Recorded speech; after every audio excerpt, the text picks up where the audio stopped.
Figyelem! A videóinkban a társadalomra különösen veszélyes eszközöket mutatunk be, amelyek utcán való viselése szigorúan tilos, vagy a helyi illetékes rendőrkapitányság engedélye szükséges.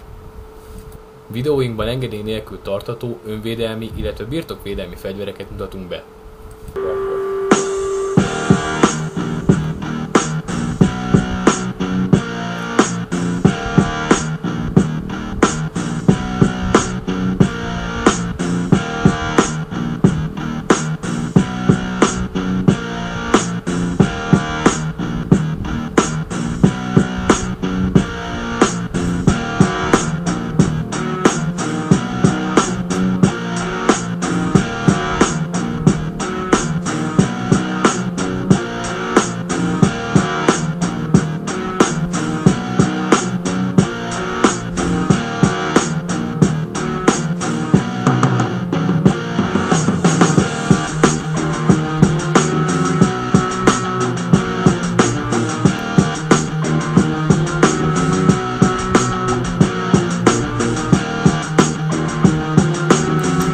Fegyvermánia, mert nálunk a jogos önvédelem a fontos, persze a törvény határain belül.